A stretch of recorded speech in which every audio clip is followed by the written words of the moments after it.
अगर ईरान में nuclear radiation leak होती है तो क्या इससे भारत में भी इम्पैक्ट पड़ सकता है? आपको 3 मिनट में समझा देते हैं। देखिए, न्यूक्लियर रेडिएशन या न्यूक्लियर एनरिचमेंट प्लांट जो बुशहर में है, वहाँ से कुछ गतिविधियाँ सामने आ रही हैं। पहला तो कुवैत सरकार ने एक वीडियो जारी करके ये बताया कि आप अपने घर बंद कर दीजिए, दरवाजे खिड़कियां लगा दीजिए और घर से बाहर मत निकलिए। ये एक रेडिएशन लीक की सेफ्टी प्रिकॉशन प्रोटोकॉल वार्निंग थी।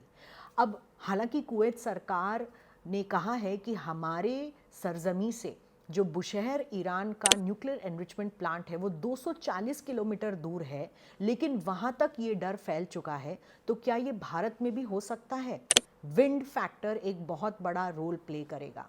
हाल ही में 2 प्रोजेक्टाइल मिसाइल्स ईरान के बुशहर प्लांट में गिरी थी, जिसमें से एक मिसाइल तो सीधा कंपाउंड में जाकर गिरी, लेकिन एक्सपर्ट्स का ये भी कहना है कि वो कंपाउंड का जो डोम है 1.2 मीटर चौड़ा है और ये रेडिएशन लीक नहीं कर सकता। इंटरनेशनल एटॉमिक एनर्जी एजेंसी की तरफ से भी ऐसा कोई बयान सामने नहीं आया है जिसमें कहा गया है कि रेडिएशन लीक हो रही है। कि रॉस एटम जो रशिया की न्यूक्लियर एनर्जी एजेंसी है, उनकी तरफ से बोला गया कि वहाँ पर 3rd लेवल पर्सनल इवैक्यूएशन किया जा रहा है। इसका मतलब ये है कि वहाँ से लोगों को निकाला जा रहा है। कहीं ना कहीं न्यूक्लियर रेडिएशन लीक का खतरा दोनों रॉसएटम और कुवैत सरकार चेता रहे हैं। अब इसमें भारत पर क्या इम्पैक्ट होगा?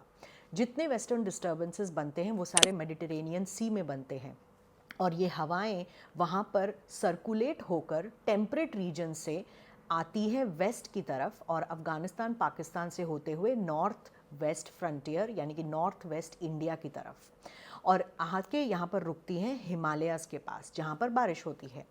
अगर ये रेडियो एक्टिव लीक होती है तो कुछ रेडियो एक्टिव पदार्थ जैसे सीसियम 137 और आयोडीन 131 हवा में इस वेस्टर्न डिस्टर्बेंस के साथ भारत आ सकते हैं।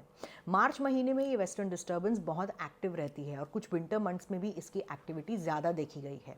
स्पीड इतनी ज़्यादा होती है कि वहाँ से हवाएं भारत तक पहुँचने में सिर्फ 48 से 60 घंटे लगेंगे। लेकिन क्या डरने की ज़रूरत है? क्योंकि रेडियो एक्टिव मटीरियल जब हवा में घुल मिल जाता है, पानी में घुल सकता है, हमारे क्रॉप्स में और हमारे सॉइल में घुलता है, तो हेल्थ पर सीरियस इम्पैक्ट्स हो सकते हैं। एक्सपर्ट्स का ये भी कहना है कि अगर चेरनोबिल जैसा हादसा हो तो एक high level of nuclear radiation देखने को मिल सकती है। फिलहाल एक कंट्रोल्ड रेडिएशन से इतना नुकसान पॉसिबल नहीं है, लेकिन डर इन देशों में बना हुआ है, खासकर खाड़ी देशों में, क्योंकि एक बार रेडिएशन लीक होना शुरू होगी तो वो किसी के काबू में नहीं आ पाएगी।